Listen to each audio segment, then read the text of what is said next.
Okay,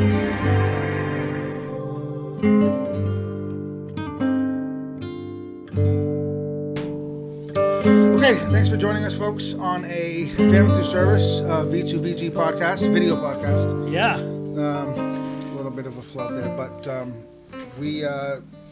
we're moving on to trying to dual produce the videos or submit the videos on YouTube and Rumble. So follow us on Rumble if you have it. If you don't have Rumble, go get it. And it's free, and all you got to do is search the channel V2VG, so it's Victor, the number 2, Victor Golf. That's right.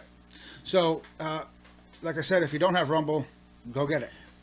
Because it's monetized on Rumble, and that helps bring money to our charity, which is the whole point of this freaking endeavor anyway, which is, well, what's one of the points of this whole thing. The other point is to give us a little way to vent some of the things that we have on our minds. True. And with YouTube, there's certain requirements, 1,000 subscribers, all these things that doesn't exist with Rumble, which is nice. But right. It's also another streaming network, and again, it's free like YouTube. So, right. At least check it out. Who knows what's going to be happening in the future?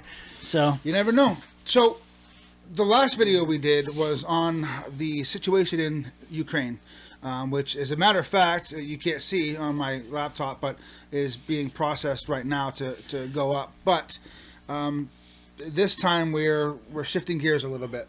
Yeah, Eric's multitasking, so if anything gets screwed up, it's his fault. It's always my fault on technologically important things when it comes to videos.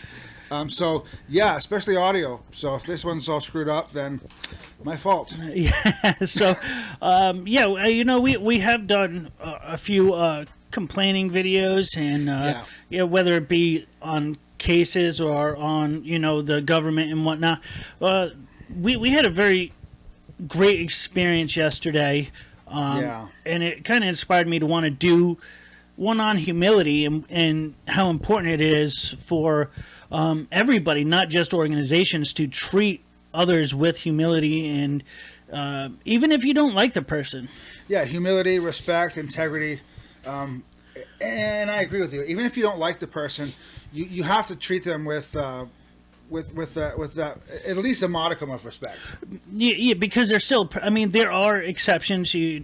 People who are, multiple offender pedophiles who are in jail, serial killers, people like Hitler. Sure, but out in the community, it should be. Especially for an organization like ours, when we're a 501c3, when we're a nonprofit, we run into clients that run the gamut of, basically formerly well off to people who are just really down on their luck in every way you could imagine. Yeah, people don't call us when they won the lottery and they have. But if you have, call us. It's always in those situations. Sometimes it's the worst situation in their lives. Yes. Sometimes it's a physical thing. Sometimes it's financial. Sometimes it's a mental, emotional. Sometimes it's all of it. Yeah, and we've encountered pretty much all of it. But we had an interesting case that we've been working on, and here in our own town. Yeah, which is interesting, and we actually donated some food during Thanksgiving last year to him, and we didn't even connect those dots. Yeah, when we got this case, I said, Chuck, this person sounds very familiar, and Chuck was going through the files, and he's like, no, we don't have this client, he's not on the list, like, there's no file. And I'm going, the name sounds so damn familiar, but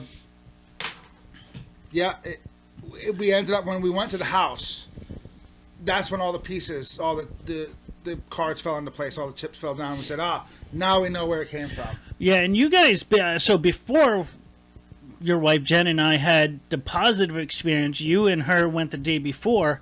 Yeah. And not had a negative experience with him, but you guys got to listen to him vent about We did. a negative experience, which is frustrating because Yeah, it was really bad. you know, when we deal with people and they're talking about having these negative experiences with the VA, okay, that's kind of expected, I guess. Like everybody At this has point, it. Yeah, we've heard so many horror stories about the VA that when we hear it, it's basically in one ear and out the other. Because we've both had positive and negative. It's like, yeah, more, you know.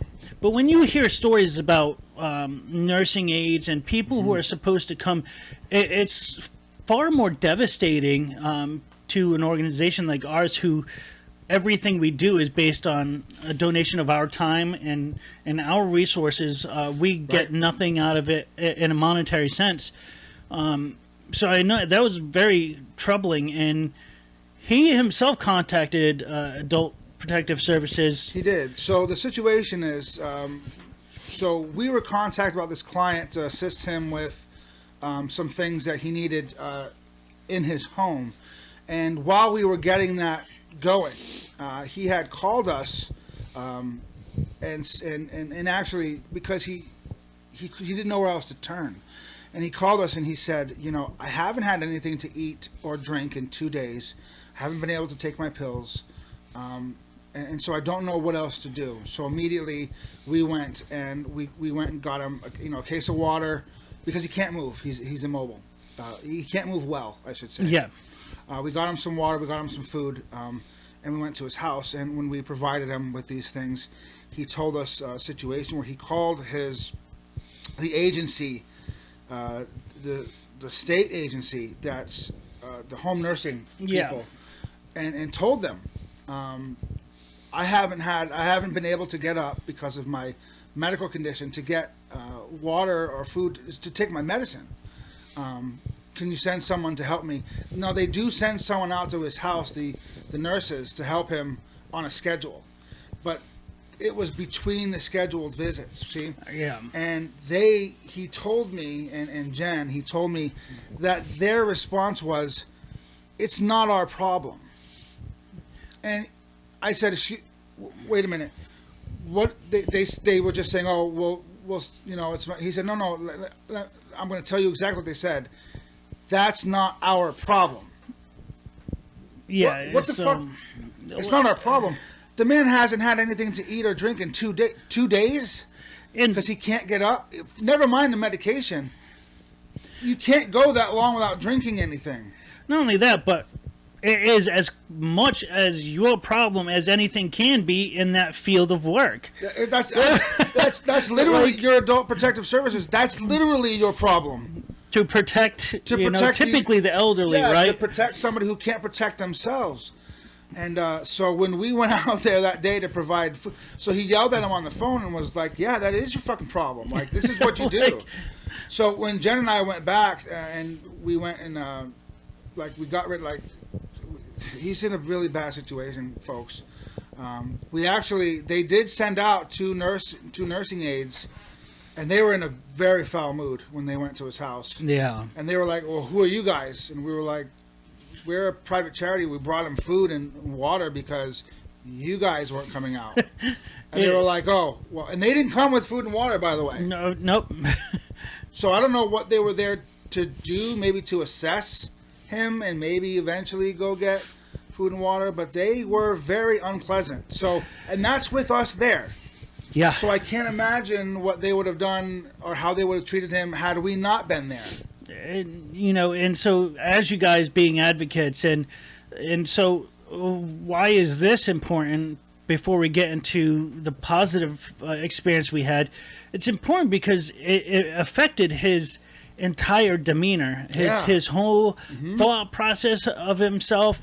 He felt really bad about contacting our organization. He felt so guilty. He kept saying, I don't want to take from you guys. I don't want to waste your time, waste our time. This is what we do. And we kept saying, Chuck, and you've said it before, this is what we do. This is what we do. This is why we've made this organization. This is what we were here to help. That's what we yeah, do. and he was talking about how he was thinking about getting rid of all of his stuff. And now, to me, as someone who has been in a situation of suicidal ideation, I immediately think that that's possibly where his mindset was going.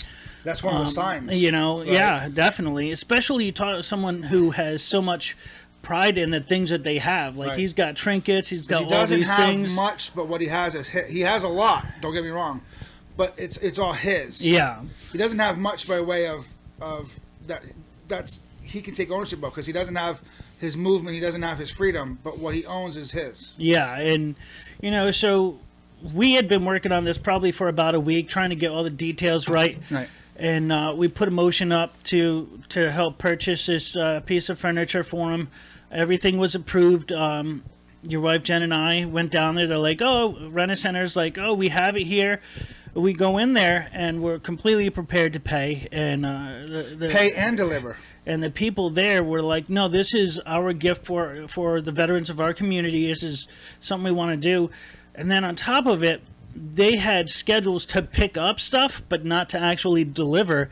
And they fit into their schedule delivering this piece of furniture for him, while Jen and I were able to get over there and clean up what the nurses and people who were supposed to be doing to help him.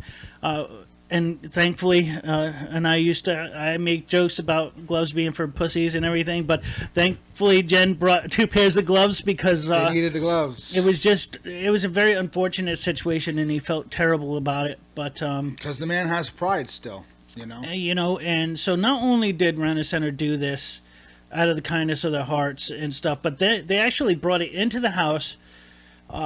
They thanked him for his service and, shook his hand and everything. And now, for a little bit of context, this is a man probably in his 60s or 70s. Yep. He's sitting there.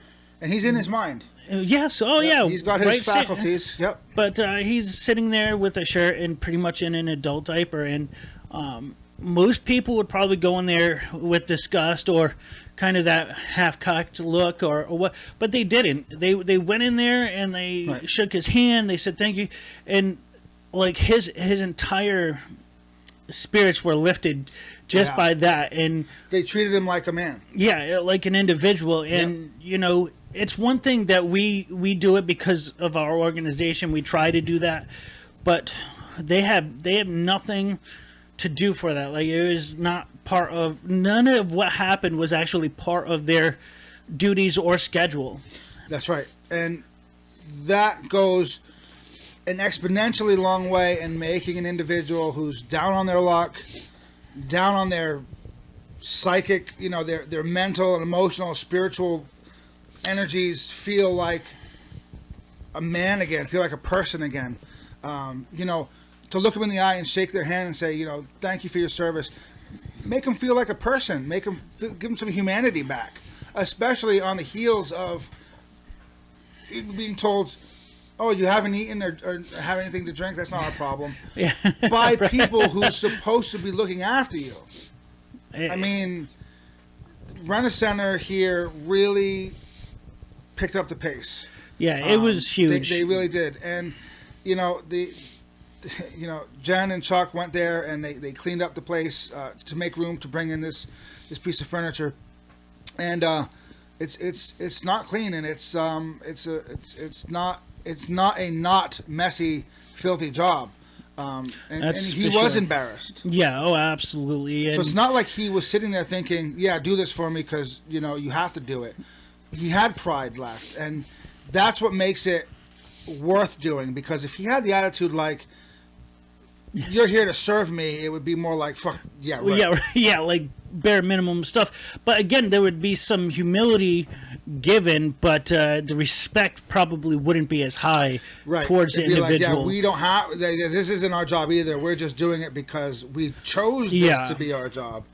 But when there is respect given, there's respect reciprocated. Oh, absolutely. Yeah. And so this type of stuff isn't out of the ordinary for us to behave this way and have the humility. That's right. But there have been a couple situations where we've done things that have blown our clients' minds to the point where they're like, you really drove 2 hours one way just to say hi, just to meet us, just to shake our hands. And so that's one of the things that always makes me feel great, is when we can schedule a good trip like that, you know? Yeah, and we normally marry a long journey with other things that we need to do for the organization. But yeah, that's part of it. You know, one of the things we do is, when it's possible for us, we do like to go meet our clients face to face and let them know that, hey, what you see is what you get. We're real people. This organization is we're the real deal. Yeah, you know, I mean, and when we say we're going to help and treat you like a person, and not just a number, not just a client number. Yeah. Oh, your client 638. That might be true, strictly speaking. that's pretty close to where we're at too. That's not. That might be true, strictly speaking, but that's not how we view you and your situation, right? We view you and your situation as you and your situation, and we care about you and your situation, and it actually, maybe sometimes more than we should personally take things. We have to take a step back sometimes and say, okay, we have to be a little bit more neutral about this in some instances, but we try to keep the humanity in our organization. Yeah, absolutely. And, you know, we've encountered where organizations will do everything by phone or email. Everything. Email us, this worksheet, this thing and that. So can we talk to you? Can we have a conversation? Sometimes we try. We have to do that because of distance. And the one thing that we have come to be a little more accustomed with is receiving documentations via text. Because our business phone is an iPhone, so it's a good quality things. But when all is said and done, we really want to make it a point to go visit and really put a face with the voices, with the emails and all that. Especially when they're, I don't want to say higher level clients, but when they're when the cases are more upper tier, or when they're more pressing. We have different levels of need: crisis, emergency, need, want, things like that. When they're higher, towards the crisis level, we want to make that more personal connection as much as possible, because we want to make sure the clients know that we're here for them. No, absolutely. And when we can, and you're gonna put either on the front end or the tail end of this. We got a little video blurb. Yeah, from I think I'm gonna put it at the end. You'll see a little. So when this video is ending here in a couple minutes, we'll put a little blurb from one of the clients. That we drove a little more than 2 hours away, and each way. We didn't even. We dropped off a gift card, but other than that, we ended up spending almost 2 hours sitting there BSing with the two of them, and then they had a friend that came by.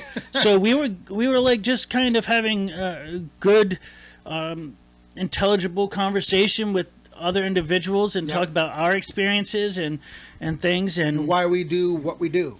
And in the line of work in the line of volunteerism that we do come across people too that it's difficult for us to find our place, because we have clients who are victims or survivors of military sexual trauma. It's true. And I refuse to call it MST because of the information that has been provided to us, and it kind of dismisses what it actually means. But so we have to take the precaution, like, should we ask the client, like, is it okay for us to come visit you? We definitely need to ask if it's okay. So sometimes it's a little more difficult on our end. How do we ask this the right way and still preserving, the humanity and the integrity of the individual and stuff. So every situation, every situation is a little different. Yeah, yeah, right. And with our trench coach open, like, and it is, every situation is a little bit different. But there are definitely the people that have gone out of their way to show their appreciation, we make sure to go out of our way to give them that same thing back. I agree, and you know, just to end this segment, I just want to reiterate, you know, the importance of, if whether you're part of an organization whose job it is to meet with people or clients who are in a bad way or not. When you meet somebody who's in a tough spot, or they're different from you, whether they've got emotional or physical handicaps, or in any way, you know, they're still people. You got to treat them as people. You got to treat them as individuals. Do your best to not, you know, right off the bat, treat them as less than human. Treat them as less than what you would treat somebody else as. You know, try to give them some respect. Try to give them some humanity. You know, try to treat them with some love. You know, because you never know, that could make their entire day, and they could be having a terrible day from, you know, in this case, being told by someone or an organization who's supposed to be helping them, it's not our problem. By you doing that, could change their entire outlook around. Excuse me. So that monologue bored me. Yeah. Sorry. Boring monologue. But no, you know, yeah, just being kind, considerate, it could change a person's entire outlook, even for a small period of time. And we've seen it personally in our endeavors as organization, but also as individuals. We've seen what someone saying simple "thank you for your service" can do. So that's true too. Saying thank you for your service has a big impact too. Yeah, be kind, considerate, you know, especially to Vietnam era veterans. Oh, absolutely, Vietnam.